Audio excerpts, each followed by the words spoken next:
Well, hello everyone. So I am with another Hall of Fame. Her name is Mehak, and recently she cracked IBPS PO and कहाँ पे उनका joining आया है, everything हम उन्हीं से सुनेंगे. सो वेलकम महक. टेल मी, थोड़ी बहुत चीजें अपने बारे में बता दो कि आप कहाँ से हो और अभी आपका पोस्टिंग कौन से बैंक में हो, कौन से लोकेशन में. Welcome. Thank you, sir. My name is Mehak Handa, and I have been selected in Bank of Maharashtra as a PO. I have also completed my graduation in BBA in 2019. After that, after taking a pause, I have started the preparation in June 2021, and I have joined the bank 8th May 2023. अच्छा, यानी अभी अभी 8 मई को आपका joining आ गया. Yes, sir. All right, ठीक है. तो इस तरीके से आपने शुरुआत की. तो मुझे एक इनिशियल मेरा पहला क्वेश्चन ये है मैक.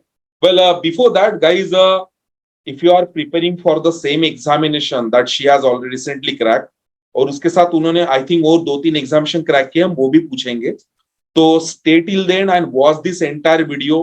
पूरा का पूरा वीडियो देखो.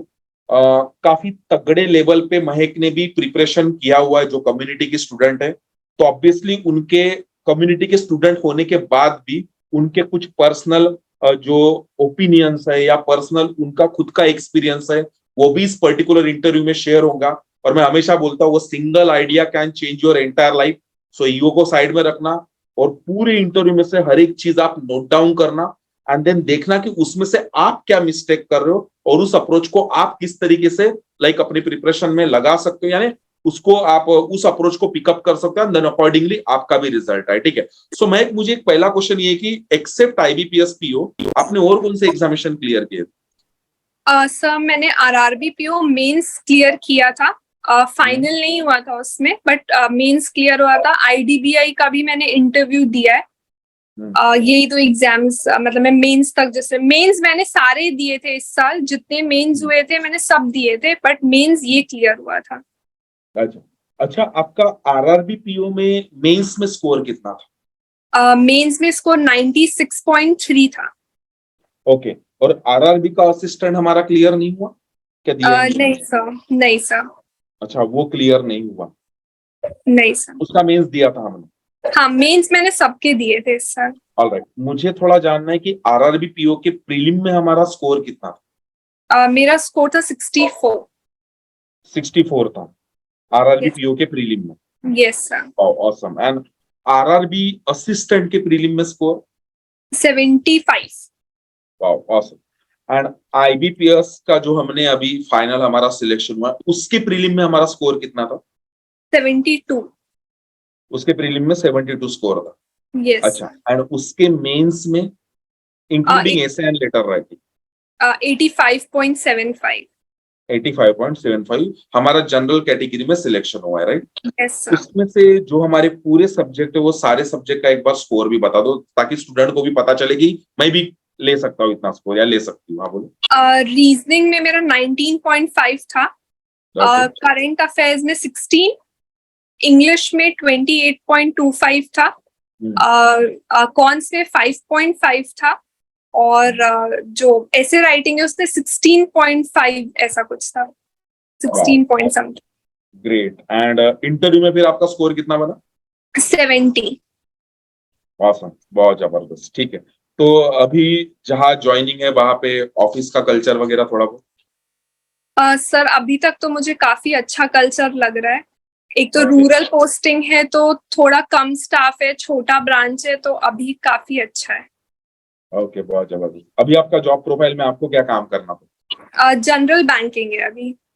जनरल यानी कैशियर भी बैठो या कुछ भी चीज हैंडल? हाँ, अभी कैश में सर नहीं बैठाए हैं, बट अभी नॉर्मल पासिंग जो रहती है वो सब. उसके अलावा थोड़ा बहुत लोन से रिलेटेड ऐसा लोन देने का नहीं सिखाए हैं, बट जैसे एनपीए का कैसे रिकवर होता है, कहाँ से अपन चेक करते हैं, वो सब सिखा रहे हैं. और जनरल बैंकिंग में जितना आता है सब, एफडी, आरडी, ये सब के बारे में, और थोड़ी कस्टमर डीलिंग भी है.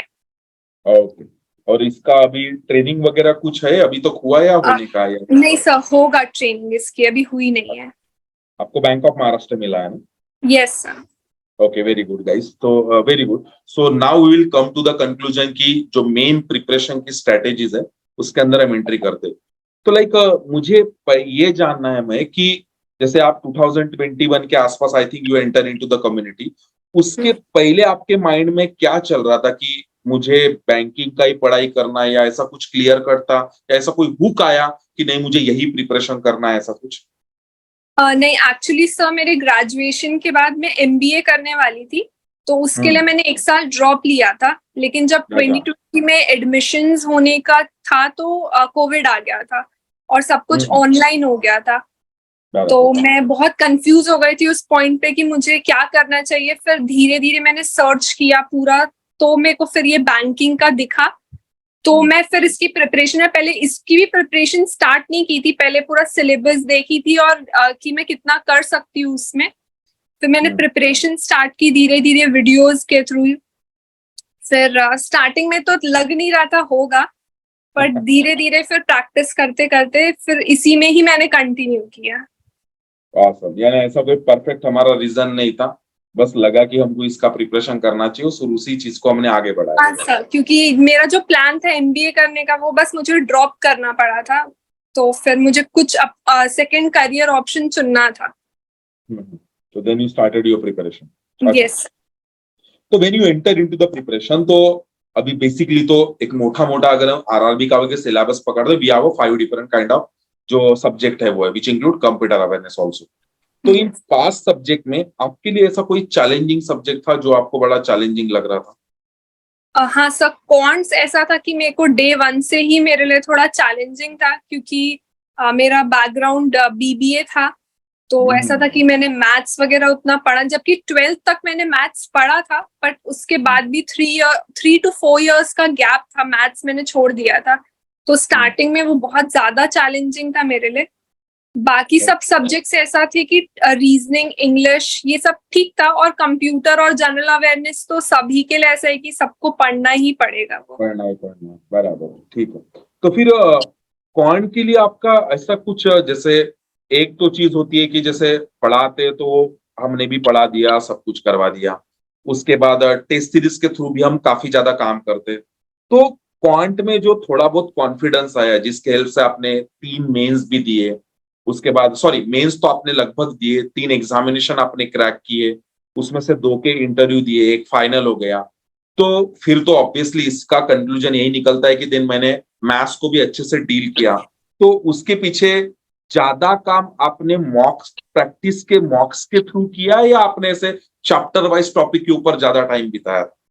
नहीं सर, मैं पूरा बेसिक से स्टार्ट करी थी डे वन में। पहले तो स्क्वायर्स, क्यूब्स, ये सब भी पढ़ी थी। फिर सिंप्लीफिकेशन, क्वाड्रेटिक, सर जितना बेसिक होता है पहले मैंने वो किया। फिर एक एक चैप्टर को मैंने एक टाइम अलॉट कर दिया था कि इतने दिन में मुझे चैप्टर के जितने नंबर ऑफ क्वेश्चंस मैं बना सकती हूँ करूंगी। मैंने पहले पूरा बेसिक कॉन्सेप्ट क्लियर किया, उसके बाद में हाई लेवल के क्वेश्चंस में गई, पर मैंने चैप्टर वाइज किया था सब कुछ। वो तो चैप्टर तो किए ही आपने पहले, सबसे पहले चीज। मेरा क्वेश्चन फिर से ये है कि अब वो तो चैप्टर एक बार मेरे हो गए, we have done the entire chapters, हमने कर ली जो नॉर्मली लड़के करते हैं, एंड साइड बाय साइड हम उसके मॉक्स को भी हम रनिंग में शुरू रखते हैं हमेशा। जैसे अपना भी जो टेस्ट सीरीज का फंडा है वो बड़ा सिंपल ही है कि भैया इधर तो आपका सिलेबस रन हो रहा है और उधर से हमने हमारे पेपर्स भी शुरू कर दिए। मेरा क्वेश्चन ये है कि हमको जो हमारी जो अरिथमेटिक के ऊपर कमांड, या फिर जो लॉजिकल टीआई के ऊपर कमांड, एक्चुअल में कमांड कहाँ पे आपको ऐसा लगा कि उसका डेवलपमेंट यानी उसकी क्रिएटिविटी मुझे मेरी बढ़ रही है? मॉक्स के थ्रू हुआ, या अगेन मैंने वो प्रैक्टिस से ही ज्यादा चीज हुई, या मॉक्स जैसे मैं एवरी सिंगल डे मैं दे रही हूँ पेपर या दे रहा हूँ, देन मैंने उनके क्वेश्चंस को पिकअप किया, देन मैंने एनालिसिस किया कि क्या किया? तो इम्पैक्टफुल चीजें मैथ्स में आपको क्या लगता हाँ सर, मॉक्स ने तो बहुत हेल्प करी है उसमें, क्योंकि मॉक्स के थ्रू ही मेरे को पता चला था कि क्वेश्चंस आते कैसे हैं एग्जाम में। उसके बाद जब मॉक दे देती थी, मुझे और एक्स्ट्रा भी प्रैक्टिस करनी होती, तो मैं वही टाइप के क्वेश्चंस ही देखती थी कि जैसे मॉक में आ रहे, फिर सिमिलर क्वेश्चन अलग से भी, लेकिन मैं प्रैक्टिस करती थी क्वांट में। मॉक के अलावा अलग प्रैक्टिस भी, क्योंकि सबसे वीक लिंक मेरी वही थी, तो मुझे सबसे ज्यादा ध्यान कॉन्स में ही देना पड़ता था। ऑलराइट, ठीक है, ओके। देन ये तो आपका क्वांट का अप्रोच था। काफी सारे लड़के हमको जनरली ऐसे भी दिखते हैं कि स्वप्निल सर मेरा रीजनिंग में पजल्स नहीं बनते, हाई लेवल के पजल मुझे नहीं बनते, या काफी सारे लड़कों के माइंड में आज भी अपन डेली लेक्चर्स भी कंटिन्यू शुरू रहते तो उसके अंदर कोडिंग डिकोडिंग एडवांस वाले आजकल दिखते हैं हमको, इनपुट आउटपुट दिखते हैं। तो ये आपके जमाने में जैसे 2022 में भी सेम ही चीजें थी। तो इस चीज को आपने किस तरीके से डील किया? Because nobody is mister perfect in any kind of puzzle, it is like a gambling, भाई बना तो अपना, नहीं तो फिर वो निकल ही जाता है। तो परफेक्ट नाम का तो कुछ है ही नहीं। तो ये फोबिया आपके भी माइंड में था कि बड़े लेवल के पजल आएंगे तो वो डील होंगे या नहीं होंगे, या फिर इस प्रॉब्लम को आपने कैसा ओवरकम किया?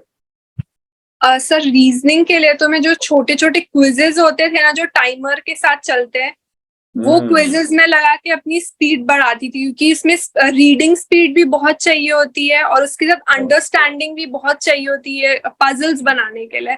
तो मैं उसको क्विजेस छोटे जो एकदम 5 मिनट्स या ऐसा 7 मिनट्स के जो क्विजेस आते हैं ना, उसी से मैं उसको प्रैक्टिस करती थी। और जो मिसलेनियस पार्ट है, वो मुझे कहीं से भी क्वेश्चन मिल जाते थे, मैं उसको प्रैक्टिस करती थी। तो ऐसे कि जितने अलग अलग वेज पता चल रहे थे, जैसे कोडिंग डी कोडिंग है, तो वो वेज ऐसे बार बार प्रैक्टिस करके वो जब अपन सॉल्व करते एग्जाम में, तो वो वे याद आ ही जाते कि अपन कैसे सॉल्व किए थे। तो वो सब भी मैं प्रैक्टिस ही करती थी सबके लिए। मैंने अल्टीमेटली गोल वही है कि भैया टाइमर के साथ हम आगे बढ़ते थे, टाइमर हाँ के साथ हम क्वेश्चंस का प्रैक्टिस कर रहे थे, दैट्स हाँ सब प्री के लिए तो टाइमर बहुत ज्यादा इम्पोर्टेंट है। बहुत ज्यादा इम्पोर्टेंट है। ठीक है। मेरा और एक लाइक जैसे मुझे ये तो चीज आपको मुझे पता ही है कि आपका स्ट्रॉन्ग पॉइंट तो इंग्लिश था, पहले से ही था। तो इंग्लिश के आपका जो पॉइंट, इंग्लिश जो स्ट्रॉन्ग पॉइंट है, वो क्या पहले से था, या इंग्लिश के लिए आप कुछ और कुछ अलग कर रहे थे एक्स्ट्रा में? डेली स्केड्यूल में आपका इंग्लिश का कुछ स्केड्यूल था, या सिंपल पेपर देना और दैट्स इट, एनालिसिस करना? नहीं, मैं इंग्लिश के लिए डेली न्यूज़पेपर रीडिंग करती थी सुबह। मतलब मैं एडिटोरियल पेज को अच्छे से पढ़ती थी, उससे वोकैब भी मतलब अंडरलाइन करके उसको लिख के डेली वोकैब रिवीजन भी करती थी मैं इंग्लिश के लिए। और रीडिंग में डेली अपने हैबिट में रखी थी रीडिंग की। उसके अलावा सिर्फ मैं एक आधा मॉक बस दे देती थी, उससे ज्यादा मैं इंग्लिश में नहीं करती, बट रीडिंग में जरूर करती थी daily. Okay. And essay and later writing के लिए व्हाट यू हैव डन? आपने जैसे अभी जैसे अपने स्टडी मॉक के अंदर भी तो मैं डेली जैसे अभी भी ईयर पूरा पूरा साल भर एसे एंड लेटर राइटिंग तो मैं चलाते ही रहता हूँ। तो आपने एग्जाम के आसपास आने के बाद उसका टाइपिंग का फंडा शुरू किया था, या बहुत पहले से आप शुरू किए थे उसको? सर टाइपिंग तो मतलब मैंने एग्जाम के पास पास नहीं करी थी। मेरी टाइपिंग स्पीड मतलब मेरे कुछ ऑलरेडी प्रैक्टिस थी मेरी, तो मेरी स्पीड तो ठीक ही थी।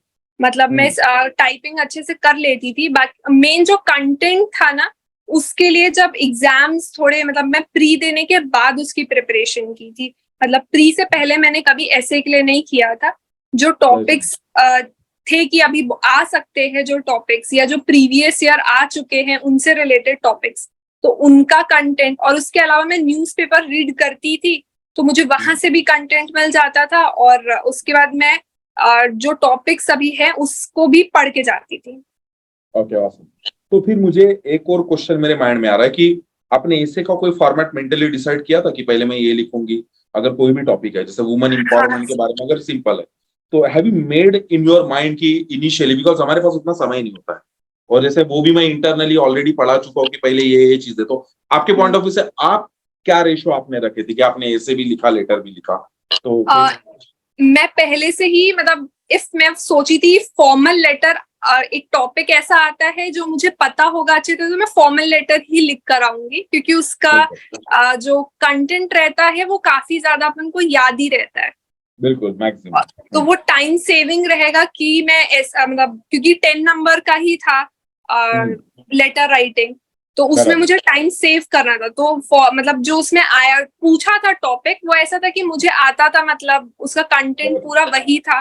तो मैंने इसलिए उसमें कम टाइम दिया और ऐसे में थोड़ा ज्यादा टाइम। और ऐसे लिखने से पहले भी जब मैं टाइप करना चालू की थी एग्जाम में, मैं की पॉइंट्स पहले नोट कर ली थी कि मुझे बीच में रुकना ना पड़े टाइपिंग के समय। एग्जैक्टली। तो मैं हाँ सर। ओके, तो मेरा इसमें ये क्वेश्चन है कि आपने इनिशियली उसका क्या रेशो था कि पहले introduction, then body part, then conclusion, then own view, क्या आपके माइंडसेट में आपने किस तरीके से उसको लिखा? बिकॉज जो 16 पॉइंट समथिंग मार्क्स है वो अच्छे मार्क्स।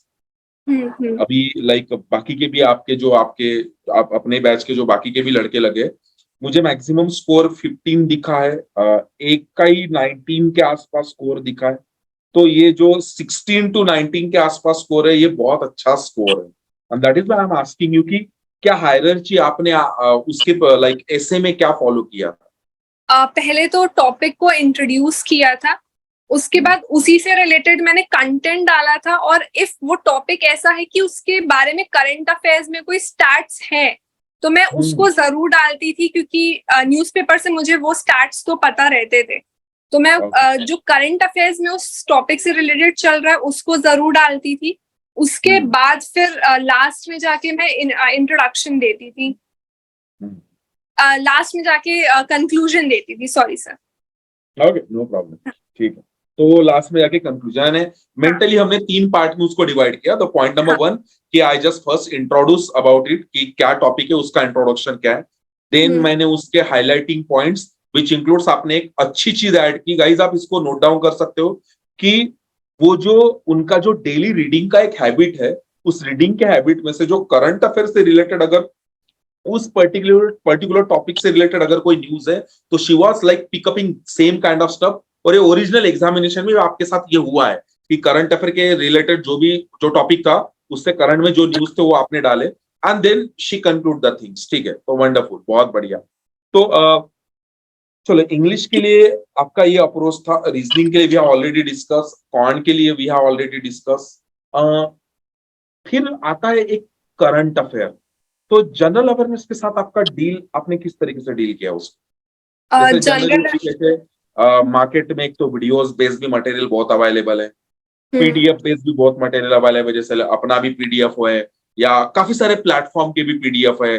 जनरली लोग 2-3 प्लेटफॉर्म का नाम भी बहुत ज्यादा लाइक हर जगह चलता है वो।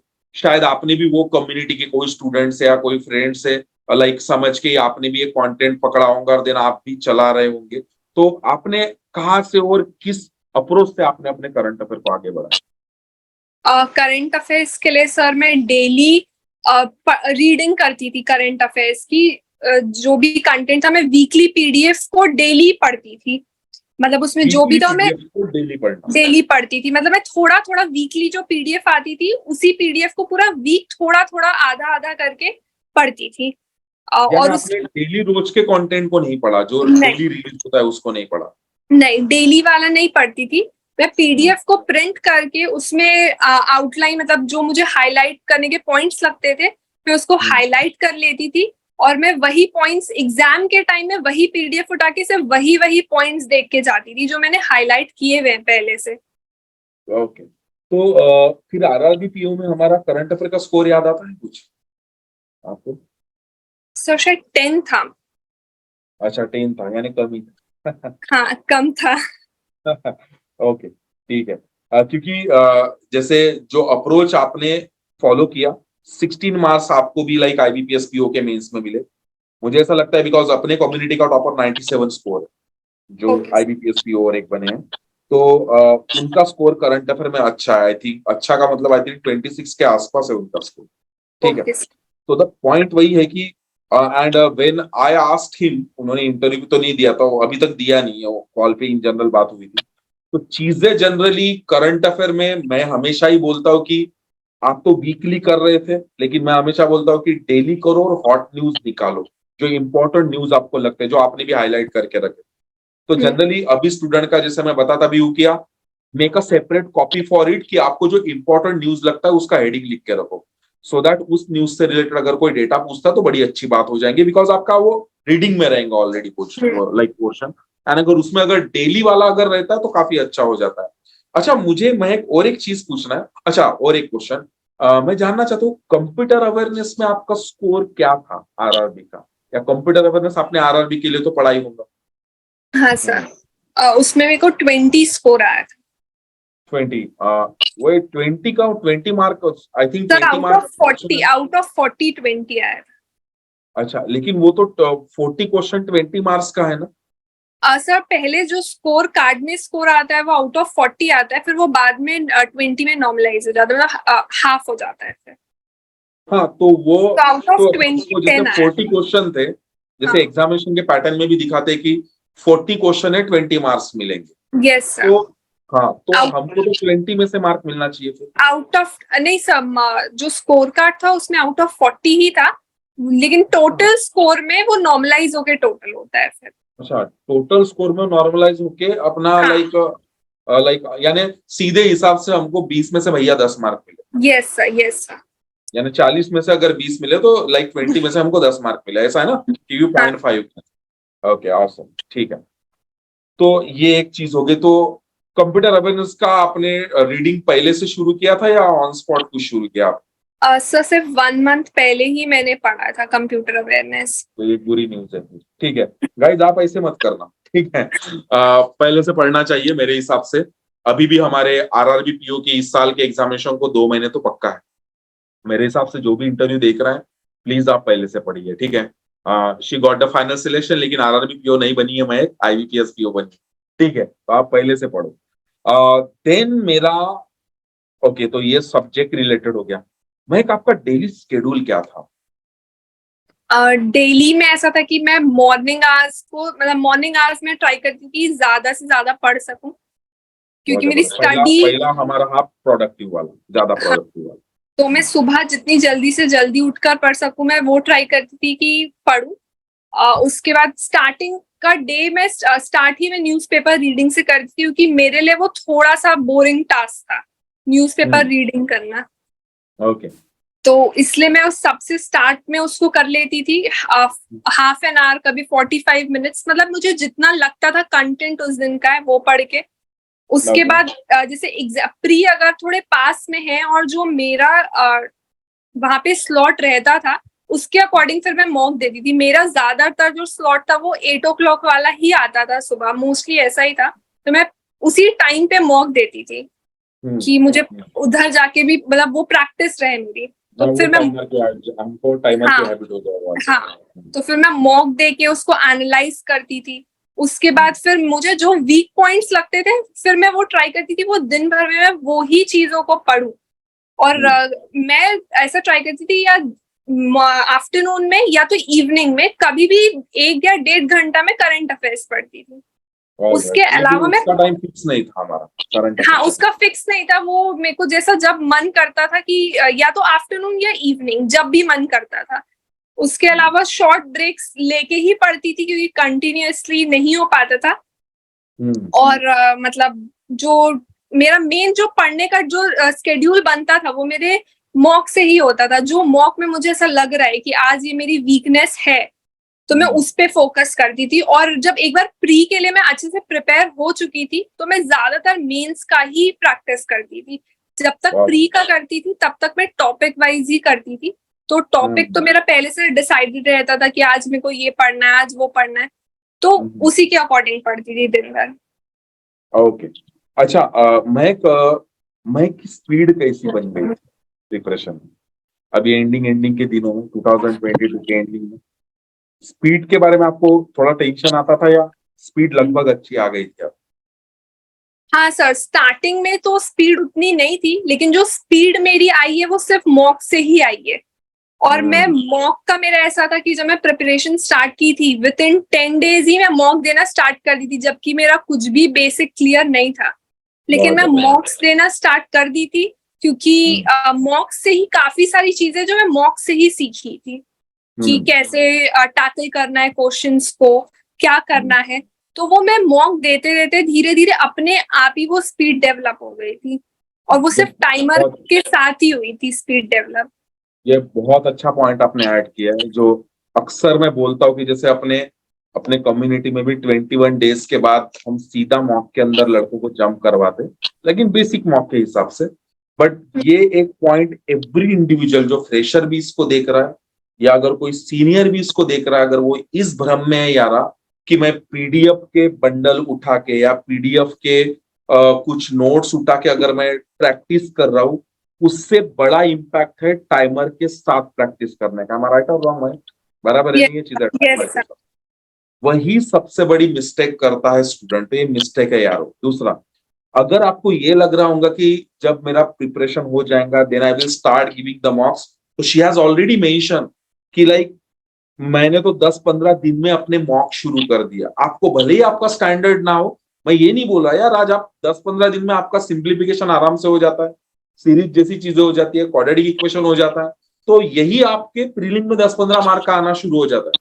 इंग्लिश में तो क्या है भैया, अंडरस्टैंडिंग पावर है, उससे रिलेटेड तो पूरा एंटायर इंग्लिश मैंने अपने इस यूट्यूब चैनल के ऊपर आप प्लेलिस्ट जाओगे तो वहां पे आपको मिल भी जाएगा, ठीक है। तो वहां पे पूरा इंग्लिश भी पढ़ा है, वो आपको पूरे स्केड्यूल को फॉलो करो। वहां पे तो reading, writing pattern, underlining pattern सब कुछ पढ़ा है, आप उसके थ्रू भी उस चीज को जा सकते हो। लेकिन ये जो मॉक का पॉइंट है ना यारो, अगर आपने मॉक में लेट हो गए एंड देन उसने भी वो चीज महक ने मेंशन की है कि आपके जो मॉक के पॉइंट्स वो प्रीलिम्स प्लस मेंस के कॉम्बिनेशन में होने चाहिए। इनिशियल लेवल में इट इज ओके, लेकिन मेंस का कॉम्बिनेशन आपका आना ही चाहिए। नहीं तो मैक्सिमम लड़के प्रीलिम प्रीलिम का प्रैक्टिस बहुत ज्यादा करते रहते हैं एंड मेन से रिलेटेड क्वेश्चन बैंक, मेन से रिलेटेड टाइमर की हैबिट ना होने की वजह से देन रिजल्ट हाथ में नहीं आता है या कट ऑफ में नहीं बैठता है इंसान। जैसे अपने भी कम्युनिटी के में काफी सारे ऐसे स्टूडेंट है यार जो अभी जैसे कितने लड़के आपको लाइक पकड़ के 11 लोग, सॉरी 12 पीपल इंटरव्यू को गए थे, सॉरी 12 लोग इंटरव्यू को गए थे, ठीक है। उसमें से 5-6 लोगों का फाइनल सिलेक्शन हुआ है, यानी 6 तो हाफ तो लिटरली कटे। आपका तो स्कोर आपने 85 पॉइंट समथिंग बताया, 76 वाले कटे हैं, 78 वाले कटे हैं। अब मुझे नहीं पता रीजन उसमें से, देन मेरा डिस्कशन तो हुआ नहीं कि लाइक इंटरव्यू में क्या स्कोर मिला क्या नहीं, लेकिन इतने मार्क वाले भी लड़के कटे एंड जिनको इंटरव्यू क्वालिफाई नहीं हुए, तो 60-70 के रेशो में तो करीबन कम्युनिटी के 30 से 40 लड़के ऐसे होंगे जो 60-70 मार्क्स है, जहां पे कट ऑफ हमारा 71 के आसपास था। तो Yes. यही मिस्टेक्स होती है गाइस कि इतना बताने के बाद भी, इतना करने के बाद भी अक्सर लड़के वो मार्क्स का रेशो नहीं रखते या फिर पेपर का मैनेजमेंट स्किल अपने अंदर डेवलप नहीं करते। देखो शी मैनेज वेरी वेल, ये पॉइंट को पकड़ो कि लाइक उसका स्ट्रॉन्ग पॉइंट उसने इंग्लिश बनाया, उसका इंग्लिश और एसे और लेटर राइटिंग, आप गिनो ना मार्क्स गिनो, 28 पॉइंट समथिंग मार्क्स राइट महक आपको मेंस में थे इंग्लिश 25 28.25 और हम ऐसे में 16.50 पकड़ते हैं क्या? चलो 16 पकड़ते हो, 28 और 16 हो गया कितना भाई, 44, तो लगभग 45 mark she scored in only 2 section. सुना कितना जबरदस्त अचीवमेंट है। यानी 45 मार्क्स का मतलब आप ये समझो कि हमारा इंग्लिश 40 मार्क्स का है, राइट, और उसके बाद एसे एंड लेटर राइटिंग 25 मार्क्स, यानी Yes, sir. टोटल हमारी एडिशन होती है 65 मार्क्स की।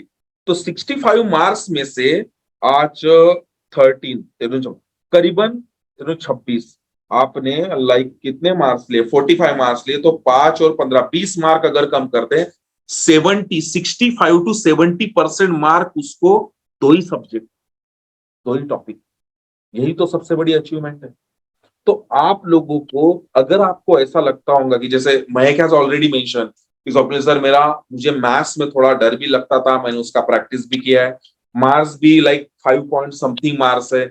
इनफैक्ट आप जो वीडियो देख रहे हो आपको भी शायद मैथ्स में ज्यादा मार्क है, लेकिन आप लोग शायद बाहर बैठे हो and she got the final selection. तो पॉइंट ये है कि आपके कौन से स्ट्रॉन्ग पॉइंट है, उसके ऊपर आप कितना अच्छे मार्क्स ला सकते हो, वो आपको फाइनलाइज करना पड़ेगा। यहाँ पे एक सब्जेक्ट आपका कभी कुछ नहीं बिगाड़ता है, लेकिन आपको उसका काम करते रहना पड़ता है। देन आपके बाकी जो स्ट्रॉन्ग पॉइंट है उनके ऊपर अपना फोकस लेके चलो, तो देखो आप कैसे किस तरीके से अपने रिजल्ट को बना के लाओगे।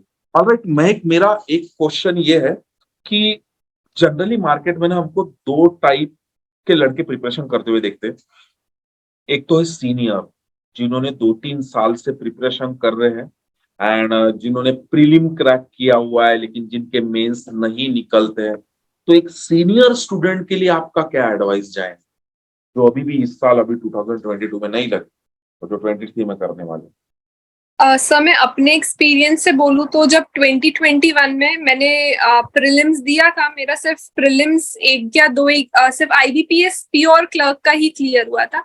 मैंने मेंस दिया था उसका, तो उधर से जो भी मैंने सीखा था कि मेरा क्या इधर आके वीक पड़ रहा है, क्योंकि रियल एग्जाम फेस करने से अपन हमको ये पता चलता है कि हमारा कहाँ पे वीक आ रहा है, वहां पे जाके हम कर जा रहे। वो सारी जो मैंने लेसन्स लिए थे उसको मैं अपने फिर स्टडी में पूरा इम्प्लीमेंट करना स्टार्ट कर दी थी कि मैं वहां जाके इधर पे वीक हुई थी, तो मेरे को ये वाली चीज पे ज्यादा फोकस करना है।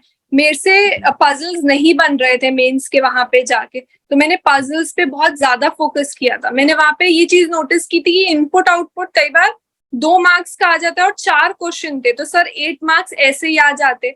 तो मैं इनपुट आउटपुट पे बहुत फोकस करना चालू की, क्योंकि मेरे को क्वेश्चंस पता चल गए थे मेंस में यही पैटर्न आता है, यही आता है। तो जो मेरा लेसन मेरे एग्जाम से था, मैं जो देकर आई थी, मेरे को उससे पता चला था, वो सब लेसन को मैंने अपने स्टडी में इम्प्लीमेंट करना स्टार्ट कर दिया था। इसीलिए मेरे को फिर नेक्स्ट ईयर रिजल्ट भी मिल गया। awesome, awesome. तो आपने जो अपने एक्सपीरियंस, जो फेलियर के जो एक्सपीरियंस आए थे, वो एक्सपीरियंस को you counted, you add into your current preparation in 2022 and then you got the final selection. Yes, तो सीनियर के लिए आपका एडवाइस यही है, जो भी स्टूडेंट फेल है। यस, अपने ही, क्योंकि सबका वे ऑफ लर्निंग और सबके स्ट्रेंथ वीकनेसेस बहुत अलग होते हैं। तो अपनी जो वीकनेस है वो अपन को खुद से एनालाइज करनी चाहिए। क्योंकि जब लास्ट ईयर मैंने दिया था तो करंट अफेयर्स मैं सिर्फ ऐसी वीडियोस देखकर बस चली गई थी, मैं कुछ भी नहीं पढ़ी थी। तो मुझे वो समझ आया कि ऐसे एकदम इजी करंट अफेयर्स नहीं आते, बहुत डीप करंट अफेयर्स पूछते। तो मुझे वो पता चला था। फिर मैं सोर्सेस इधर उधर से देखी, पूछी, तो फिर मेरे को तब पता चला कि बहुत सारे सोर्सेज है, अपन उससे भी कर सकते हैं। तो फिर करंट अफेयर्स में भी मैंने ध्यान दिया अच्छे से। रीजनिंग जो मतलब रीजनिंग मेरा स्ट्रांग होते हुए भी मेरे से मेंस में लास्ट ईयर नहीं बनी थी। तो मुझे ये समझ आता कि मेंस डिफरेंट होता है काफी। तो और सर कॉन्स तो ऐसा था कि मतलब मेरे को था वीक है, और मैंने कॉन्स को ऐसे कभी वीक देखा भी नहीं कि वीक है। बस मुझे ये था, मुझे अपना कट ऑफ क्लियर करना है, कुछ भी हो जाए। तो मैं उसके लिए पढ़ती थी, कट ऑफ बस मेरा क्लियर हो जाए कॉन्स का। अच्छा, पांचों सब्जेक्ट में महक कौन से सब्जेक्ट में ज्यादा कंफर्टेबल फील करती? सर मैं रीजनिंग में ही सबसे ज्यादा, मतलब इंग्लिश है काफी स्ट्रॉन्ग, बट इफ मुझे ऐसा है कि कई डेज ऐसे होते थे कि रिजल्ट अच्छा नहीं आ रहा है तो अपन काफी ज्यादा लो फील करते थे।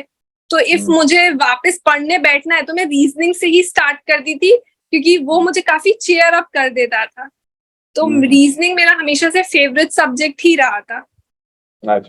अच्छा, मैं इंग्लिश जैसे आप डेली मॉक्स देते थे, तो ऑल टाइम उसका स्कोर अच्छा आता था या वो कभी भी डाउन भी जाता था? सर इंग्लिश में मेरी गलती उतनी नहीं होती थी, कभी भी मेरी गलतियां उतनी नहीं होती थी। इंग्लिश अच्छा ही रहता था। हाँ, इस पेपर का लेवल जैसे मॉक्स में थोड़ा डिफिकल्ट है तो मैं अटेम्प्ट ही कम करती थी, मैं एक्यूरेसी पे थोड़ा ज्यादा ध्यान देती थी इंग्लिश में। अच्छा, मैं थोड़ा इसमें और डिटेल में बात करना चाहूंगा कि इंग्लिश में जैसे मैं तो पूरा प्रैक्टिकल ग्रामर भी पढ़ाया हूँ, देन उसके बाद like you work upon the reading pattern के ऊपर भी आपने काफी काम किया है। तो ऐसे कोई टॉपिक थे जो आपने ज्यादा स्ट्रांग बनाए या उसके ऊपर आपका ज्यादा फोकस था, या रैंडम कोई भी क्वेश्चन से? जैसे फॉर एग्जांपल अभी मेरे अगर मैं पैसेज पढ़ रहा हूँ तो उसमें 8 या 10 क्वेश्चन है, 8 में भी 12 क्वेश्चन है।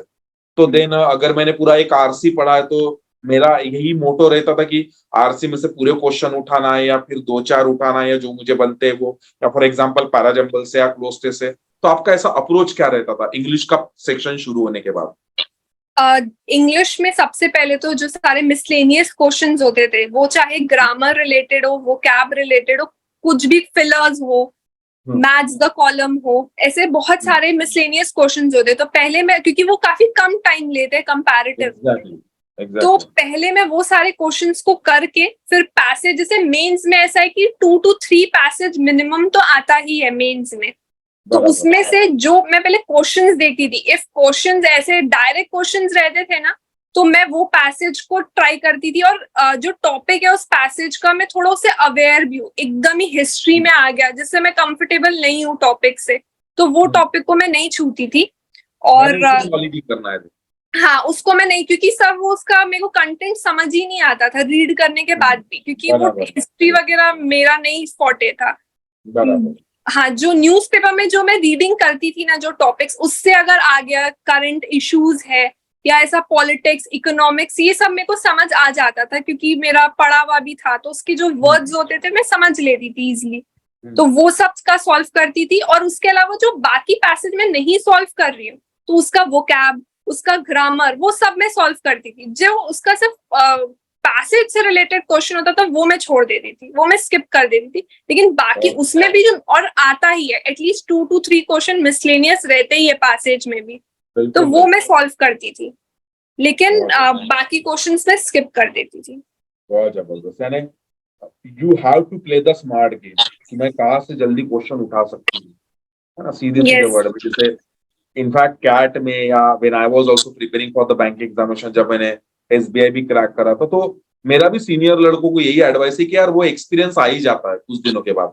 लेकिन आपको मॉक्स में ना, I have seen a lot of student जो फंबल होते रहते हैं, जिन्होंने अपने एक अटेम्प्ट का क्राइटेरिया बना के रखते हैं कि मुझे 10 अटेम्प्ट करना है, 15 अटेम्प्ट करना है। आप ऐसा प्रिडिक्शन मत करो।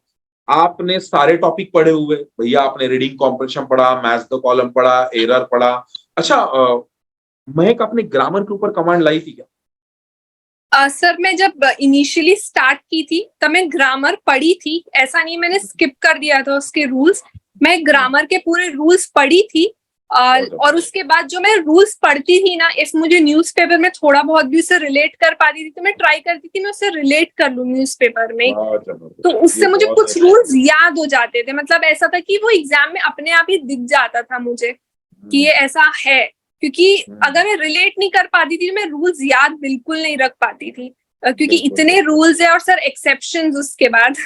बराबर। तो ये जो पॉइंट अपने यहाँ ऐड भी अपन ने हमेशा करके भी रखा है कि आप जो ग्रामर है वो प्रैक्टिकलिटी वाला अप्रोच अप्लाई करो। शी हैज ऑलरेडी मेंशन कि आप जो ग्रामर के रूल्स पढ़ रहे हो, जैसे सब्जेक्ट प्लस वर्ब एग्रीमेंट में ईच एंड एवरी का वर्ड दिखता है या टेंस के प्रोटोकॉल दिखते, तो लिटरली उसको अंडरलाइनिंग में, हाईलाइटिंग में लाओ। Okay, I have already read this particular stuff somewhere else, मैंने इसको पढ़ा है, सो दैट वो आपका पार्ट ऑफ लाइफ बन जाए, ताकि आपके दिमाग को तीसरी आंख ओपन करने की जरूरत नहीं पड़नी चाहिए यार वो फार्मूला क्या था, वो सीधा आपका पार्ट ऑफ लाइफ बनना चाहिए। तो बहुत अच्छा पॉइंट आपने बताया। एंड देन अच्छा, मैं एक जनरली स्टूडेंट्स भी होते हैं ना, जैसे when I also started preparing for the CAT initially, तो यार अपने को एक सब्जेक्ट रहता है जो एक फोबिया रहता है, यार यार इसका कैसा करूंगा मैं। या जैसे मैं काउंटर में भी, जैसे अभी कभी कभी हम ऑफिस में बैठते हैं तो जनरली आते, सब रीजन मेरा मैथ्स वीक है, सब रीजन मेरा इंग्लिश वीक है, लेकिन मेरे को बैंकर बनना है। तो ऐसा आपका भी एक इनिशियल हुक था कि ये एक सब्जेक्ट, यार ये डरावना है क्या, ऐसा कुछ? सर, वो कॉन्ट्स ही था मेरा, स्टार्टिंग से ही कॉन्ट्स ही मेरा वीक रहा है। बाकी सब्जेक्ट्स में मेरे को करंट अफेयर्स में भी स्टार्टिंग में काफी डर लगता था।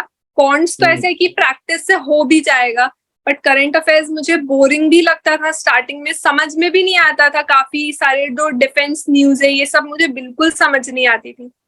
लेकिन फिर धीरे धीरे जब मैं उसको टाइम होते गया, 1 महीना हुआ, 1.5 महीना, पढ़ते पढ़ते वो अपने आप मुझे चीजें समझ आने लग गई, और मैं समझ गई थी कि यही न्यूज रहती है, इसी को पढ़ना रहता है, पैटर्न समझ गई थी न्यूज का। बिल्कुल, एग्जैक्टली, बहुत बढ़िया चीज। अच्छा, मैं मुझे और एक क्वेश्चन पूछना है, वैसे कॉमन क्वेश्चन है और काफी स्टूडेंट भी उसको फॉलो करते हैं।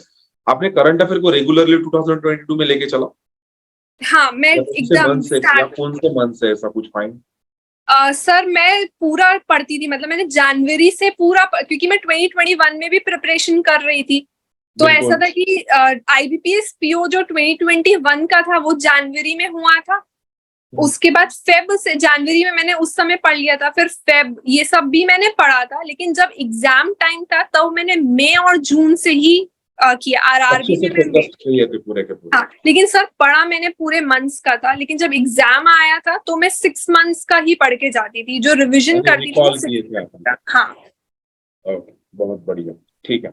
अच्छा, एक लड़कों का और एक फोबिया आजकल मुझे दिखता है जनरली, जैसे अभी अपना स्टडी मॉक का टेस्ट सीरीज है, तो शायद अभी आपको पता नहीं होगा, लेकिन स्टडी मॉक के टेस्ट सीरीज में अभी करीबन 1 से 1.5 महीने पहले, 2 महीने पहले अपन ने एक पैटर्न भी ऐड किया है कि रोज जो लड़के पेपर दे रहे हैं उन सारे पेपर में से जो डिफिकल्ट क्वेश्चन है उनका एवरी सिंगल डे लेक्चर ले रहे हैं, एवरी सिंगल डे। ठीक है, तो वो भी एक, जैसे जैसे नए नए चीजें लाते रहते, आपके जमाने में वो चीजें नहीं थी। तो मेरा एक ये क्वेश्चन है कि जो मॉक्स में जो टीआई आते हैं, जनरली आपने भी अभी आईबीपीएस पीओ के लास्ट ईयर मॉक्स भी दिए, काफी मॉक्स दिए होंगे आपने भी। जनरली अपना हर एक स्टूडेंट देता भी है वो चीजें, बिकॉज मॉक्स सब कुछ है, तो मैं तो वो चीजें करवाता ही हूँ। तो उसमें जो डीआई आते थे, उसमें एक नाम भी ज्यादा गूंजता है कि लॉजिकल डीआई, सोशल मीडिया की इन्फ्लुएंसर वगैरह बहुत ज्यादा इसको बोलते कि ये बड़ा लेवल का डीआई ऐसा। तो how you deal with that challenge कि आपने उन डीआई के ऊपर सेपरेट कुछ काम शुरू किया था? हाँ सर, मेंस में मैं डीआई में बहुत फोकस की थी, क्योंकि जब 21 में मैंने पेपर दिया था तो मैंने ऐसा देखा था कि डीआई का बहुत ज्यादा वेटेज रहता है। बिल्कुल, और नहीं ना, उन्होंने बोला ही है, हाँ, उन्होंने हाँ, बोला ही है आपके आईबीपीएस में, तो मेंस में बोला ही है ना, data interpretation, data analysis direct. हाँ, यही तो इसका बहुत वेटेज रहता भी है। और 21 में तो लॉजिकल डीआई पूछा भी था अच्छा खासा। इस साल था कि दोनों था, इस साल अरिथमेटिक वाली डीआई भी थे, लॉजिकल भी थे, और इस साल अरिथमेटिक के क्वेश्चंस भी थे इस साल जो आया था। हाँ, ऐसा अरिथमेटिक के डायरेक्ट क्वेश्चन पीओ मेंस में मैंने उतने कभी नहीं देखे थे जितना इस साल मैंने देखा है क्वेश्चंस। तो वो पैटर्न हमेशा चेंज और होते ही रहता है। बट डीआई वाला जो टॉपिक है उसको मैं बहुत मतलब अलग से पूरा प्रैक्टिस की थी। जैसी मेरा टॉपिक कंप्लीट करती थी ना सर, जब मैं अरिथमेटिक का पढ़ने का, उससे रिलेटेड फिर मैं डीआई बनाती थी। बहुत जबरदस्त। फिर और बाकी जो लॉजिकल डीआई है वो तो मैं प्रैक्टिस कर, जब प्री की प्रिपरेशन खत्म होने के बाद ही जो मैंने टॉपिक्स एक बार कंप्लीट कर लिए थे, फिर मैं लॉजिकल डीआई मेंस के लिए चालू कर ही दी थी प्रिपरेशन करना। बहुत जबरदस्त, ठीक है। अच्छा, मुझे और एक जनरल क्वेश्चन पूछना है कि ये कॉम्पिटिटिव की दुनिया है यार, इसमें मेंटली प्रेशर या मेंटली स्टेबल रहना बहुत ज्यादा इंपॉर्टेंट है। तो ऐसा कभी प्रेशर क्रिएट होता था, then how you handle that? या फैमिली से ऐसा कोई प्रेशर क्रिएट होता था, या फिर नहीं होता था तो फिर कहाँ से आता था? या सेल्फ प्रेशर ऑटोमेटिक बिल्डअप होता था?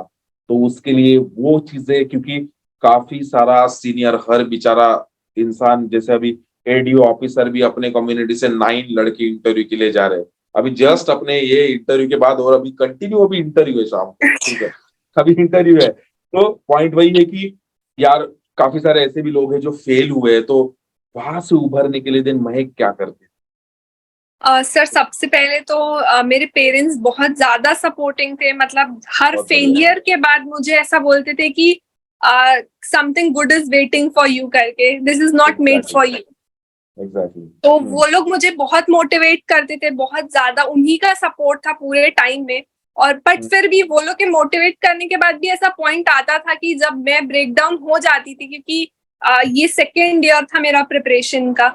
अगर ऐसा नहीं होता तो फिर थर्ड ईयर हो जाता है, अब कंटिन्यू करती तो ऐसा था कि ब्रेकडाउन्स बहुत ज्यादा थे। बट वो डे मैं पूरा अपने आप को देती थी कि ठीक है, आज नहीं भी पढ़ रही हूँ तो इतना प्रेशर नहीं देना। बट अगले दिन से मैं इतना मोटिवेट हो जाती थी कि नहीं, अब करना है करके।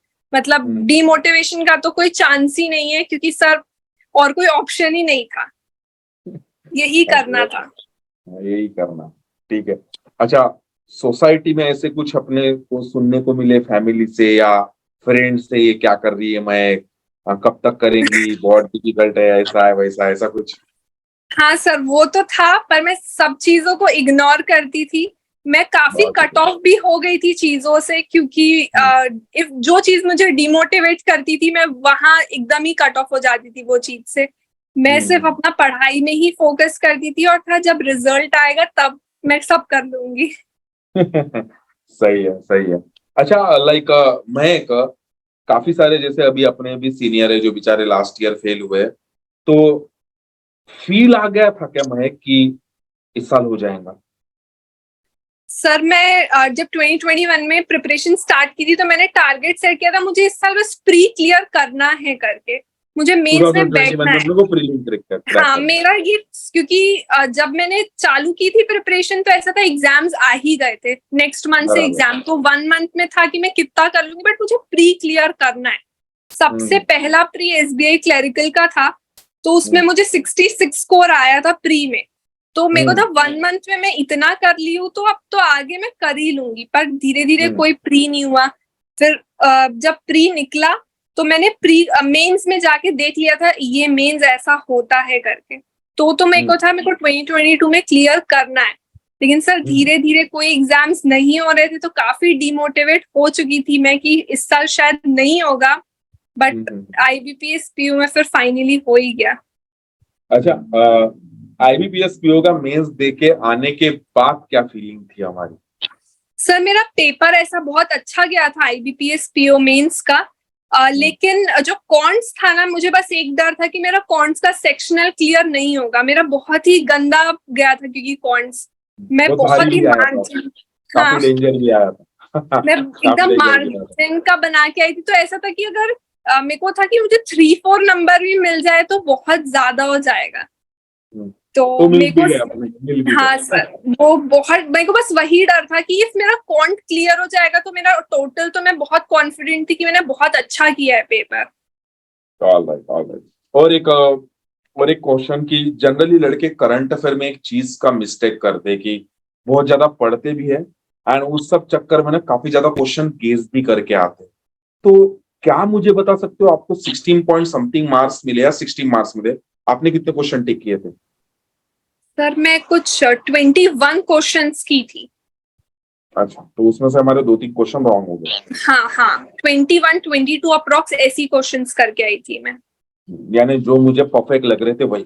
हाँ मैंने वही किया था क्योंकि मैं वैसे भी गेस वर्क तब करती थी जब मुझे पता चल जाता था मेरा पेपर अच्छा नहीं जा रहा है, तो मैं फिर थोड़ा अपना गेस करना स्टार्ट कर। लेकिन रीजनिंग सेक्शन था कि मेरा काफी अच्छा हो गया था, तो उसके बाद ही GA था, तो मुझे था अब इसमें नेगेटिव नहीं करना है क्योंकि फिर टोटल स्कोर भी इफेक्ट होता।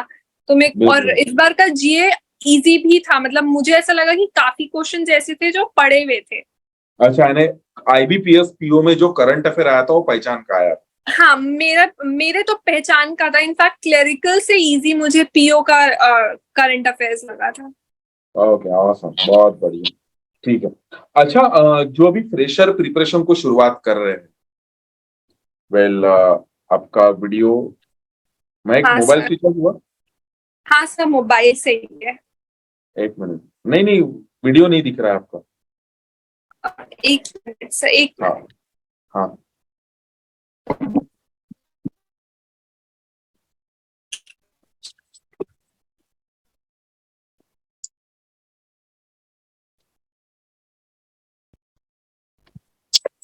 ऑलराइट, ठीक है। तो मेरा एक क्वेश्चन था कि जो फ्रेशर अभी अपनी प्रिपरेशन की शुरुआत कर रहे हैं, तो उनका उनका क्या अप्रोच होना चाहिए? आपको फ्रेशर को कुछ एडवाइस देना है कि यार आप ऐसे ऐसे करो, सीधा सीधा? सर बस यही है कि एकदम स्टार्ट में पहले छोटे छोटे टारगेट्स बना के हमको उनको अकम्प्लिश करना चाहिए। डेली टारगेट्स जैसे होते हैं उनको डेली हम अकम्प्लिश कर, तो स्मॉल स्टेप्स पे, एकदम ऐसा नहीं कि नहीं 1 महीने में तो हमको एग्जाम क्लियर करना है, बिकॉज ये एग्जाम प्रिपरेशन मांगता है। क्योंकि इस एग्जाम मतलब इसका लेवल वैसा है, प्लस कंपटीशन भी वैसा ही है, तो छोटे छोटे स्टेप्स लेकर ही अपन को आगे बढ़ना है। पहला जो स्टेप है वो है कि बेसिक क्लियर करना। कई लोग ऐसा रहता है कि नहीं एकदम ही मॉक्स बस दे देंगे, बेसिक कुछ क्लियर नहीं होता है। लेकिन जो बेसिक अपन जो अभी स्टार्टिंग के 5-6 मंथ्स में जो क्लियर करते हैं सर, उसी से ही मेंस के क्वेश्चन बन पाते हैं। क्योंकि बेसिक क्लियर नहीं होता है ना, तो वो नहीं, मेंस के क्वेश्चन नहीं समझ आते। भले हम प्री क्लियर कर लेंगे बट मेंस में जाके वो अटक जाते हैं। तो वर्क अपॉन बेसिक फर्स्ट। हाँ बेसिक में पहले पूरा काम करो, फिर और ऐसा है कि मॉक्स तो स्टार्टिंग से, अगर फुल मॉक भी जैसा कोई डर रहा है देने से तो सेक्शनल दे दो या क्विजेस दे दो, बस टाइम के साथ अपना प्रैक्टिस होना चाहिए। टाइमिंग के साथ प्रैक्टिस होना हाँ चाहिए। क्योंकि सर मैं भी जब फर्स्ट टाइम टाइम के साथ प्रैक्टिस की थी, मुझे भी टाइमर देख के डर लग रहा था थोड़ा सा। तो वो टाइमर का डर उसी से जाता है। बिल्कुल बराबर है। अच्छा, अगर एक वर्ड में अगर मैं चाहूँ कि महक अगर बैंकिंग के प्रिपरेशन को अगर नाम देना चाहे, 1-2 वर्ड 3 वर्ड में, तो क्या बोलेंगे? एक तो बैंकिंग की प्रिपरेशन में पेशेंस चाहिए, कंसिस्टेंसी और हार्ड वर्क तो चाहिए, बट स्मार्ट वर्क भी चाहिए। अच्छा, तो प्ले द स्मार्ट गेम, सीधा सीधा। हार्ड वर्क तो गधा भी करता है, everybody is doing, everybody is putting the hard work, right? ठीक है, तो वो होना चाहिए सीधा से। सर क्योंकि जब मैं एग्जाम देने चाहती थी तो मुझे एग्जाम देने से जाने से पहले पता होता था कि मैं कौन से क्वेश्चन को पहले टच करने वाली हूँ और किसको बाद में करूंगी। तो मैं पूरा प्लानिंग करके जाती थी कि ऐसा क्वेश्चन आया, और इफ होता था कि मेरे स्ट्रेंथ में भी मैं फंस जाऊं तो मुझे उससे कैसे निकल के दूसरे क्वेश्चन में जंप करना है। एग्जैक्टली, और तो वो ये सारी चीजें सब, यानी पेपर मैनेजमेंट स्किल अपने को आनी चाहिए, और इसके लिए we need to play the smart game, सीधे से यस बोले। सर, क्योंकि ऐसा है कि इफ अपने दो सब्जेक्ट्स भी स्ट्रांग है तो अपन निकाल सकते हैं। हर एक टॉपिक स्ट्रांग होना इतना इम्पोर्टेंट नहीं होता, क्योंकि अभी भी इनफैक्ट कॉन्स में ऐसे एक दो टॉपिक्स है जो मेरे वीक ही है, जैसे कंपाउंड इंटरेस्ट वगैरह। बहुत हाई लेवल क्वेश्चन में मैं अभी भी फंस जाती हूँ थोड़ा। बट ऐसा है कि इफ मैं वो स्मार्ट वर्क करी ऐसा कि वो क्वेश्चंस को मैं पहले स्किप करके दूसरे क्वेश्चंस में जाती थी, इफ मुझसे वो नहीं बनता था तो फिर मैं उसमें जाती थी। छोड़ना कुछ नहीं है, पर अपनी वीकनेसेस को बाद के लिए रखना। और अपने स्ट्रॉन्ग पॉइंट के ऊपर और उसको अच्छा बनाना। हाँ हाँ। ओके, ऑसम, बहुत बढ़िया। ठीक है, इस अभी 23 की जनरेशन जो है, जो अभी आरआरबी है, 2 महीने बाद लगभग, आई थिंक 1 या 1.5 महीने बाद, तो उनके लिए आपका एडवाइस क्या रहेगा अभी, लाइक या इस साल के जो प्रिपरेशन है, क्योंकि इस साल आईबीपीएस आरआरबी पीओ की जगह ज्यादा अच्छी है। छत्तीसगढ़ में भी आई थिंक 10 पोस्ट ज्यादा है, 10 या हाँ फिर तो भी सर। कुछ ज्यादा है यस इस सर। साल। महाराष्ट्र में भी ज्यादा है, तो क्या एडवाइस रहेगा आपका? यही कि अभी से प्री मेंस दोनों को साथ में लेके चलना है। अभी कुछ लोग ऐसा होंगे कि सिर्फ प्री निकाल लेते हैं फिर मेंस का देख लेंगे, पर सर मेंस फिर नहीं होते, क्योंकि प्री और मेंस के बीच में 1 मंथ का गैप रहेगा और उसी के बीच में बहुत सारे एग्जाम्स लाइंड अप है। तो ऐसे कि अभी से करंट अफेयर्स हो या कोई भी टॉपिक हो, मैंने कंप्यूटर उस समय नहीं पढ़ा था लेकिन मुझे रियलाइज हुआ था कि मेरे को पढ़ लेना था। बिल्कुल वो हर एक टॉपिक अभी से पूरा ऐसा, मतलब इनफैक्ट ये टाइम ऐसा है कि अब रिवीजन करना है। अब इफ कोई न्यू एकदम ही स्टार्ट कर रहा है तो उसके लिए हो सकता है ये डिफिकल्ट हो, इम्पॉसिबल नहीं है बट डिफिकल्ट हो सकता है। बट जून मिड आ चुका है तो अभी तक तो ऐसे कि सबको अपना रिवीजन जैसा रहता है, मॉक्स देना, उसके अलावा मेंस का जितनी प्रैक्टिस है मॉक देना, तो अब वो ही सब करना चाहिए। अच्छा, ठीक है। मेरा और एक इनडिफरेंट क्वेश्चन है कि जैसे अब जैसे अपने एचओसी के कम्युनिटी में भी एक लेक्चर चलता है मेंस का, एक लेक्चर चलता है स्टडी मॉक का। ये 2 लेक्चर्स तो जनरली चलते हैं, लेकिन यूट्यूब पे आज भी या लड़के आज भी 2-2 3-3 साल क्लासेस करने के बाद बहुत ज्यादा सोशल मीडिया पे टाइम बिताते रहते। बुरा वाला टाइम नहीं बोल रहा हूं मैं, इसका लेक्चर अटेंड करेंगे, इसका इंग्लिश का करेंगे, इसका मैथ्स का करेंगे। एग्जाम का टाइम आने के बाद काफी सारे लड़के मेंस के सेपरेट क्लासेस लगाते हैं, बहुत ज्यादा डेटा कंज्यूम करते रहते हैं।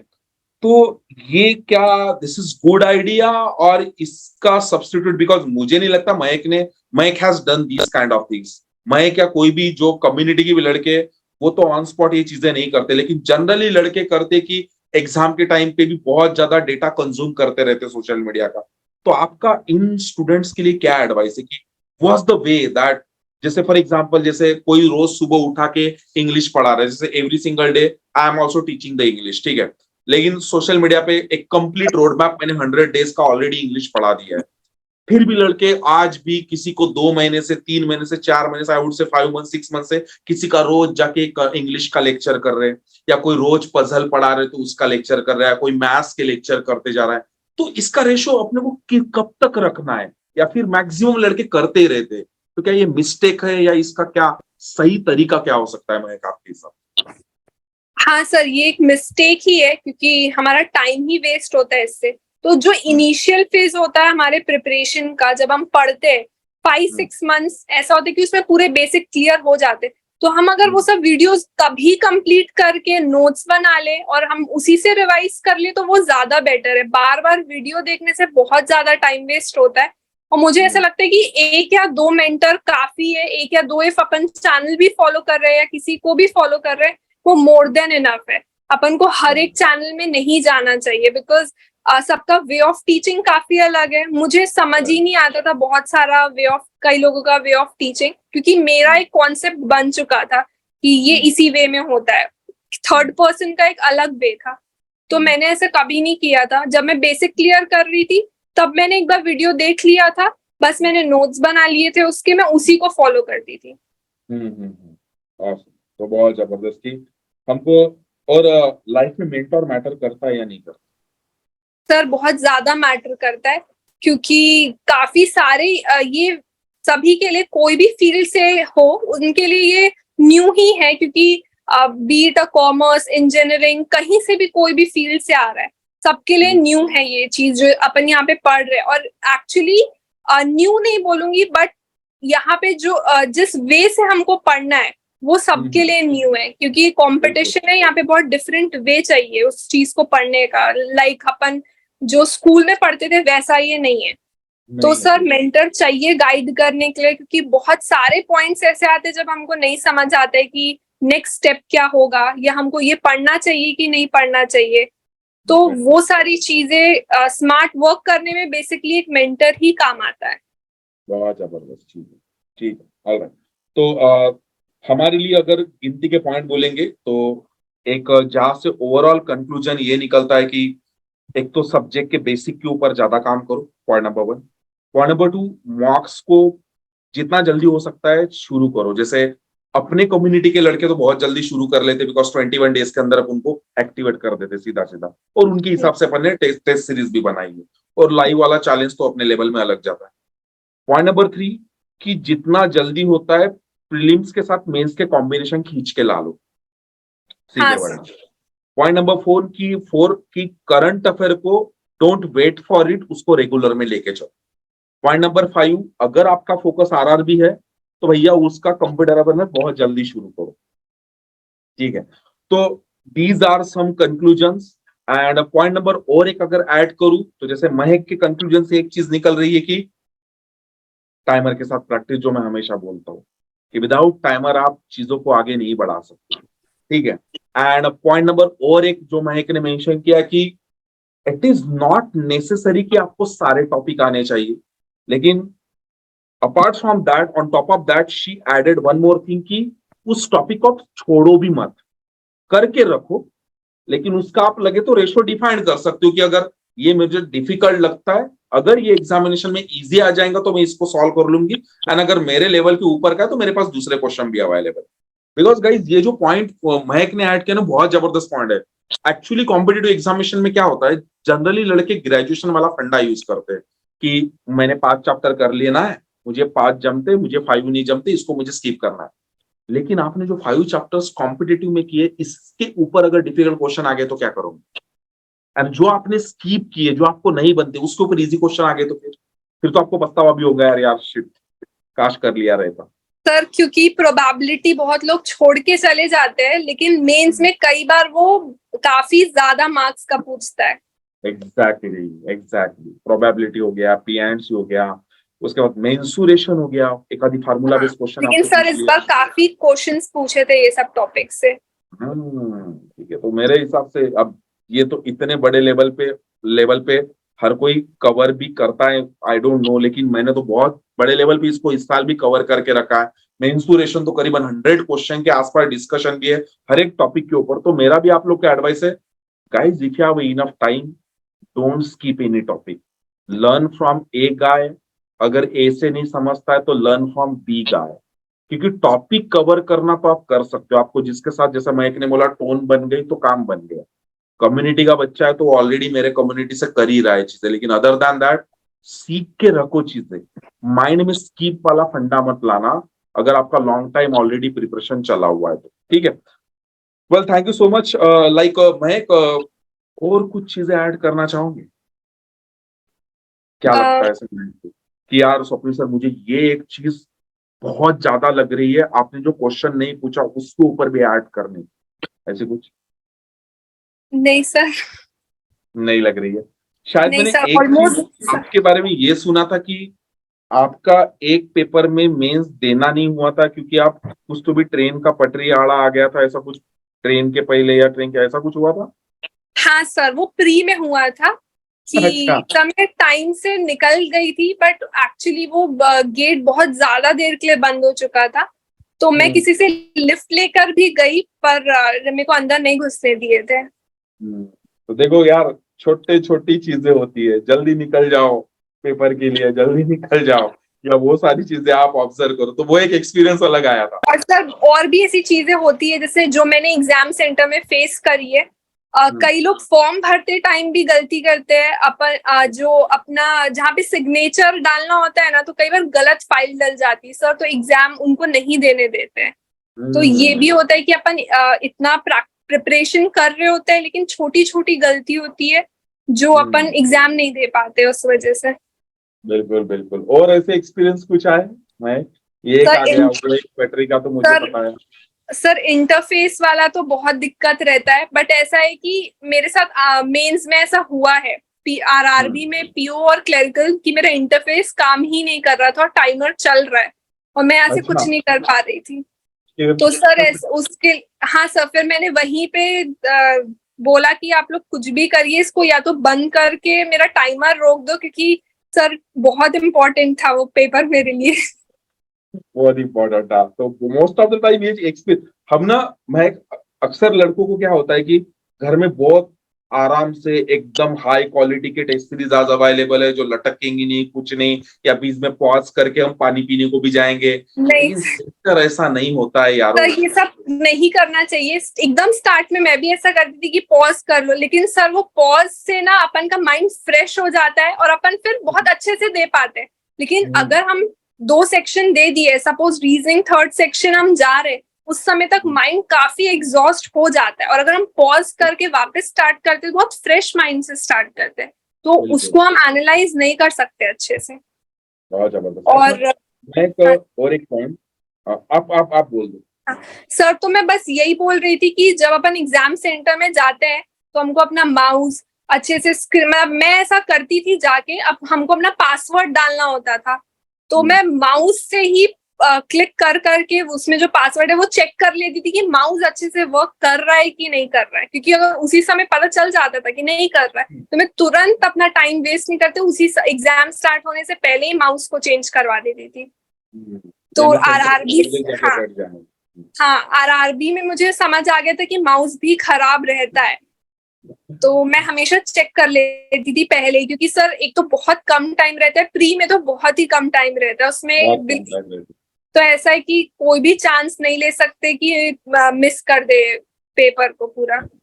तो सेंटर पे से जल्दी चले जाने का, ये चीजें इंसान को ये चीजें जहन में पक्का रखना है। अच्छा, काफी सारे लड़के या काफी सारे इन्फ्लुएंसर भी महक आपको एक पॉइंट ऐड करते हुए देखते होंगे कि आप मेंस के पेपर को सॉल्व मत करो, सेक्शन को सबमिट करो, देन उसके क्वेश्चन सॉल्व करो। क्या आपको ये तरीका सही लगता है? सर एकदम जैसे स्टार्ट में जैसे मैं मेंस का पढ़ना चालू की थी, मुझे मेंस पता नहीं था क्या लेवल ऑफ क्वेश्चन होते हैं, स्टार्टिंग में मैं 1-2 बार उसको सबमिट कर दी थी देखने के लिए बस कि क्या है लेवल, लेकिन उसके बाद फिर मैंने मॉक ही दिया था। ऐसा सबमिट करके अपन उसको बहुत आराम से बनाते रहते हैं, वो कुछ हेल्प नहीं करता है, बस क्वेश्चंस पता चल जाते हैं लेकिन टाइमर नहीं पता चलता है कि हम कितने टाइम में बना रहे हैं उसको।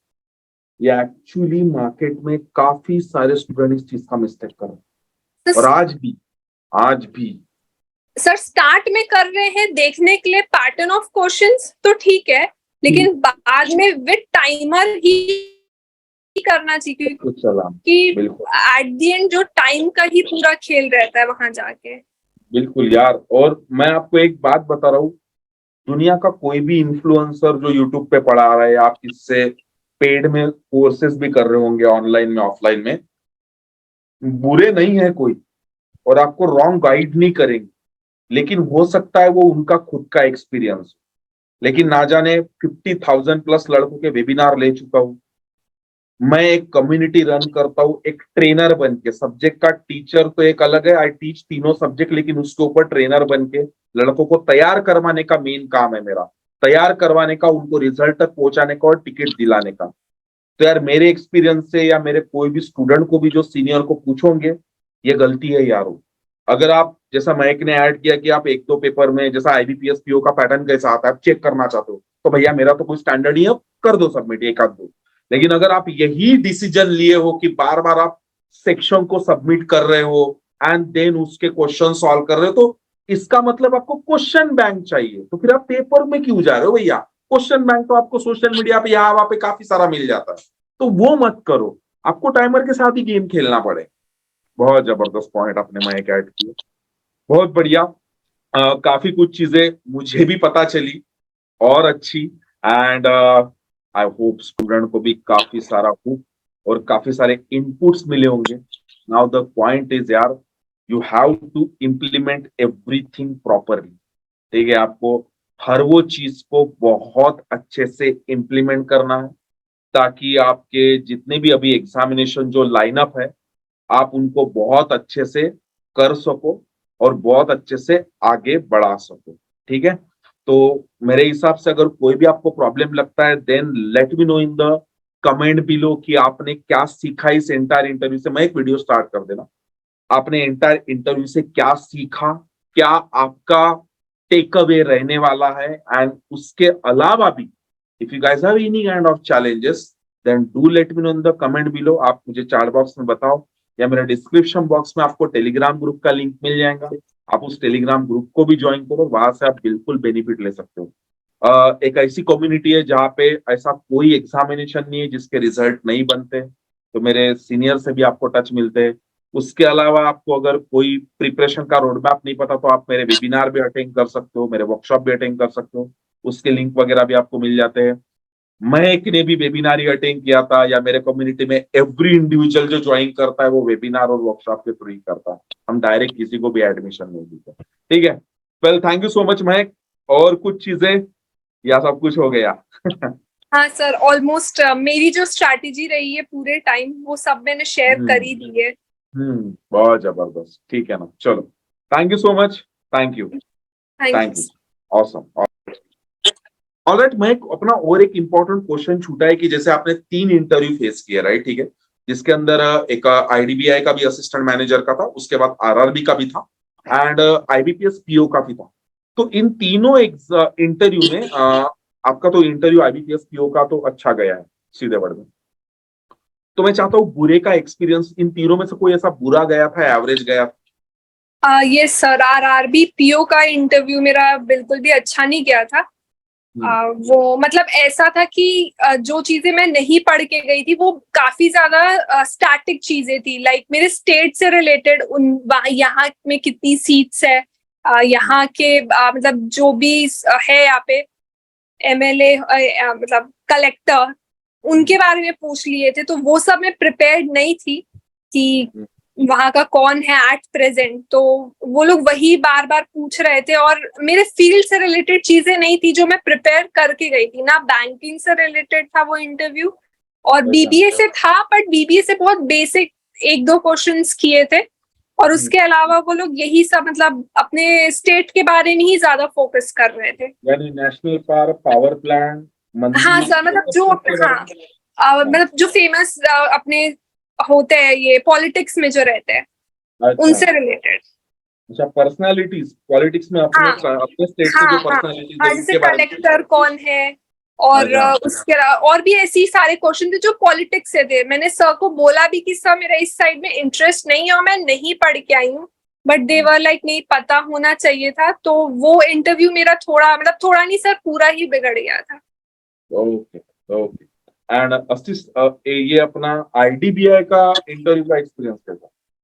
सर वो अच्छा था, वो इंटरव्यू फिर भी कंपैरेटिवली अच्छा ही था उसमें, क्योंकि मेरे पर्सनल क्वेश्चंस ही थे, मतलब मेरे फैमिली रिलेटेड थे। वो क्वेश्चंस थे। उसके बाद मुझे सिचुएशन बेस्ड क्वेश्चन पूछे थे, इफ ऐसा हुआ, इफ आपको इधर पोस्ट कर दिए, या तो ऐसी इफ आपकी जैसे गर्ल की, जब क्योंकि मैं पंजाबी हूँ, मैम ने कहा तो आपके में जल्दी शादी हो जाती है, तो इफ आपकी शादी हो गई तो आप कंटिन्यू करोगे, आप इधर उधर जा पाओगे कि नहीं। तो वो लोग सिर्फ मुझे सिचुएशन में डाल के मुझे चेक कर रहे थे। तो वो पूरा अच्छा, सिचुएशनल बेस्ड इंटरव्यू था।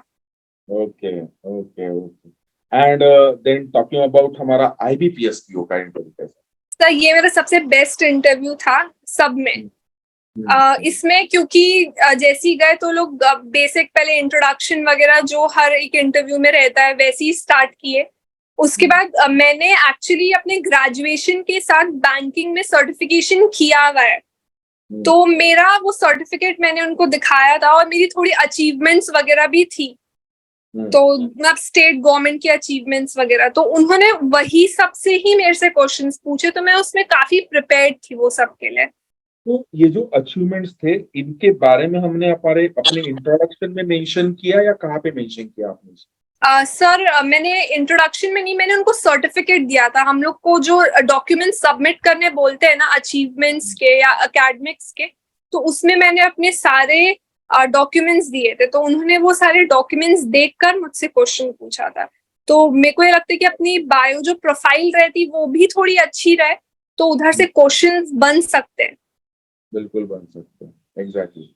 तो इसमें अपना इंटरव्यू कितने पार्ट में आ गया था? एक पर्सनल हो गया, एजुकेशनल हो गया, अचीवमेंट्स हो गया, एंड फोर्थ एक बैंकिंग और जो जनरल अवेयरनेस इसके ऊपर। तो हाँ। बैंकिंग से रिलेटेड भी क्वेश्चंस पूछे गए थे? हाँ, बैंकिंग से उन्होंने पहले तो वही जो मैंने कोर्स किया था उसी से पूछा था कि कोर्स में कहाँ से किया है, और उसके बाद फिर कितना ड्यूरेशन था उस कोर्स का, उसमें आपने क्या क्या पढ़ा। तो मैंने जो जो बताया, और मैं वही पॉइंट्स अच्छे से, मतलब मैंने वही टॉपिक्स बताए जो मैं काफी प्रिपेयर्ड थी पहले से, जो मैं एकदम अच्छे से बता पाऊँ। तो उन्होंने उसी से ही क्वेश्चंस फिर स्टार्ट कर दिए थे, जो बैंकिंग के बहुत बेसिक क्वेश्चंस होते हैं, लाइक एनपीए पूछा था। उसके बाद फिर एक ऐसी एग्जाम्पल देके पूछा था कि हम इसको एज कोलैटरल रख सकते हैं कि नहीं रख सकते हैं, ये था। फिर उसके बाद सर एक सिचुएशनल क्वेश्चन भी था कि इफ आपको चेन्नई में पोस्टिंग देंगे तो आप जाओगे कि नहीं जाओगे करके। तो सर बस यही सब क्वेश्चन करके ऑलमोस्ट इतना ही था। 10 मिनट्स का ही कुछ इंटरव्यू था आईबीपीएस पीओ में। ओके ओके, यानी वो अच्छा। और एक पॉइंट मैं भूल जाऊंगा नहीं तो, ड्रेस कोड। तो सर ड्रेस कोड तो मैं जनरली बताता भी हूँ, लेकिन आपने अपना एक गर्ल्स लोगों का ड्रेस कोड क्या डिफाइन किया था? सर ड्रेस कोड में से फॉर्मल्स था, लेकिन मैंने तो सलवार सूट और चुन्नी ही वेयर कौन से किया था। कलर का था सलवार? मैंने वाइट वो किया था, और मैंने जो कुर्ता था वो स्ट्राइप वाइट, मतलब क्रीमिश टाइप का, और उसमें ग्रे स्ट्राइप्स थी, एकदम ही बेसिक लेकिन फुल कवर्ड था। मतलब हाँ, मतलब मुझे वो मेंटेन करना था कि पूरा कवर्ड रहे, एकदम कॉलर वैसा। और चुन्नी भी मैंने कैरी की थी, ऐसा चुन्नी कई लोगों ने नहीं भी की थी, बट मेरे को पूरा लुक को फॉर्मल रखना था। हाँ, और क्योंकि करना ही सर, चाहिए, मेरे हिसाब से करना हाँ ही चाहिए। सर, क्योंकि फर्स्ट इम्प्रेशन से भी काफी कुछ हो जाता है, मतलब वो लोग इम्प्रेस होके शायद उतना डीप में ना जाए, मुझे ऐसा लगता था। वाह जबरदस्त। अच्छा, पैनल कितने लोगों की थी आपकी? 5, एक मैम थी, बाकी 4 सर थे। अच्छा, और सभी लोगों ने लगभग क्वेश्चंस पूछे थे? हाँ, एक एक क्वेश्चन तो ऐसा था कि सबने ही पूछा था, और बाकी ऑब्जर्व भी कर रहे थे एक सर वहां पे कि हमारा बॉडी लैंग्वेज कैसा है। तो बॉडी लैंग्वेज मेंटेन करना भी काफी मस्ट रहता है, क्योंकि कई बार अपन डर के कुछ इधर उधर कर देते हैं, समझ नहीं आता है। पर बहुत मस्ट है, क्योंकि वहां पे एक सर रहेंगे जो हमारा बॉडी लैंग्वेज को बैठ के एग्जामिन करते हैं पूरा। बिल्कुल बिल्कुल, वो रहता है ये हमेशा। अच्छा, थोड़ा सा और ये भी चीजें, एक लड़कों का एक पार्ट ऑफ इंटरेस्ट रहता है कि सर आईबीपीएस पीओ का पेमेंट कितना है।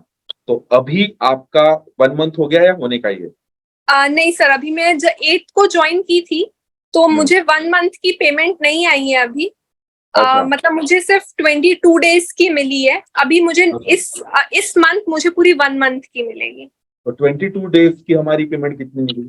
सर मुझे 46,000 इन हैंड मिला है, उसके ऊपर से अलाउंसेस अलग है जो कि क्लेम करने से मिलते हैं। ओके, तो लगभग महक आपका पेमेंट कितना जाएगा? सर मेरे according 56 to 58 in hand plus allowances. Plus allowances? तो अलाउंसेस भी हमको इन हैंड ही मिलते हैं? नहीं सर, अलाउंसेस अलग रहते हैं, वो क्लेम करना पड़ता है, और वो क्लेम करने के बाद अपने अकाउंट में आ जाते हैं। यानी अभी जो हमारा जो पेमेंट निकलेगा, so we can consider 60 to 65 के बीच में आएगा। हाँ सर, अलाउंसेस काफी अच्छे हैं इसमें। अच्छा, बैंक ऑफ महाराष्ट्र में अलाउंस मतलब जैसे कि जो इफ कोई रेंटल है, जैसे कोई रेंट पे रह रहा है, तो वो सब इससे एक्सक्लूडेड है, ये सब उसमें ऐड नहीं है, ये हमारी इन हैंड सैलरी है, इसके ऊपर से वो सब अलग है। ओके, ठीक है ना। तो वो कितने महीने में आपको क्लेम करना पड़ता है, कुछ आइडिया? सर हर मंथ क्लेम करना पड़ता है। अच्छा, हर मंथ क्लेम कर, एवरी मंथ आपको क्लेम करना सर जो हाउस एग्रीमेंट जो है वो तो हम एक बार सबमिट कर देंगे तो वो हर मंथ हो जाता है, लेकिन बाकी जो अलग अलग जैसे न्यूज़पेपर है, इंटरनेट है, उसके बाद हाउस का भी मतलब मेंटेनेंस का मिलता है, और भी सर काफी सारे अलाउंस है, वो हर मंथ क्लेम करना पड़ता है। एक पोर्टल दिया हुआ है जो हमारी प्रोफाइल रहती है, तो उसमें Okay, हमको वहाँ पे क्लेम जाके करना claim पड़ता है। करना। हाँ सर। ओके, वहाँ पे जाके क्लेम करना पड़ेगा। सर ऐसा नहीं है कि इस मंथ क्लेम नहीं किए तो नेक्स्ट मंथ वो पूरा फ्रीज हो जाता है, ऐसा नहीं है। मैं 2-3 महीने का एक साथ भी, हमारे बैंक में तो ऐसा ही है कि वो क्लेम हो जाता है। 2-3 महीने का एक साथ भी कर सकते हाँ हाँ, मतलब इफ 2-3 महीने से मैंने नहीं किया हुआ है तो फिर मैं कर सकती हूँ बाद में भी। हैं। ओके, बहुत बढ़िया, ठीक है। तो like the feeling is awesome now, yes like sir. Finally I got the final selection. अच्छा, महक ने प्रिपरेशन कंप्लीट छोड़ दिया? सर क्या? प्रिपरेशन कंप्लीटली छोड़ दिया? सर अभी तो हो नहीं रही है, पर मुझे अभी करनी है, मतलब और भी एग्जाम्स मेरे को देने हैं, मतलब आरबीआई तो मुझे देना ही है इस साल। ग्रेड बी और आरबीआई असिस्टेंट? नहीं सर, ग्रेड बी इस साल तो मैं नहीं दूंगी, क्योंकि मेरा जो उसका मेंस है वो वाली प्रिपरेशन मेरी अभी बिल्कुल वो भी अलग नहीं है। रहती है, बिल्कुल हाँ, एग्जैक्टली। तो सर उसलिए ग्रेड बी तो मैं इस साल नहीं दूंगी। इफ असिस्टेंट का फॉर्म आता है तो असिस्टेंट मुझे देना है। बस वही अभी थोड़ा टाइम मैनेज नहीं हो रहा है, क्योंकि थोड़ा न्यू जॉब है, तो अभी उतनी आदत नहीं हुई, बट अब थोड़ा अच्छा है, मतलब अब समझ आ रहा है धीरे धीरे, तो अब टाइम मैनेज करके मुझे पढ़ना भी है। कितने बजे जाना पड़ता है ऑफिस? मेरे को 10 o'clock वहां पहुंचना रहता है। 10 o'clock by hook and crook वहां पे पहुंचना हाँ हाँ, एंड मतलब निकलने का टाइमिंग चलता है। लगभग चलता सर है? 5-10 मिनट्स ऊपर भी ऐसे चलता है, बट मैं तो वहां 10 o'clock पहुंचने का, क्योंकि लॉग इन करना रहता है वहां पे जाके, तो 10 बजे मैं पहुंचने का ट्राई करती हूँ, और फिर निकलने का ऐसा कोई टाइम नहीं रहता है। बट इफ हम अपना पूरा मैनेज कर लेते हैं, दिन भर में काम अच्छे से कर लेते हैं, तो 6-6:30 तक निकल सकते हैं। अच्छा, और वहां से आपका घर का डिस्टेंस कितना है? 17 किलोमीटर्स। 17 किलोमीटर, काफी अच्छा है, ठीक है। सो वंडरफुल इनपुट आपसे मिला है। सो गाइज, ये एक पॉइंट छूटा था इंटरव्यू से रिलेटेड, पेमेंट से रिलेटेड, आपको फाइनली पता चली गया। इसको भी आप पकड़ के सकते हो एज अ मोटिवेशन और something else.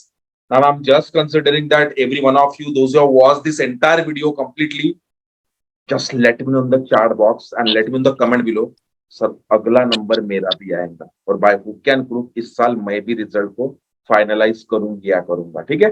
Thank you so much guys, thank you so much for watching this video and just wait for my another again interview जो लाइन अप है। All the best, thank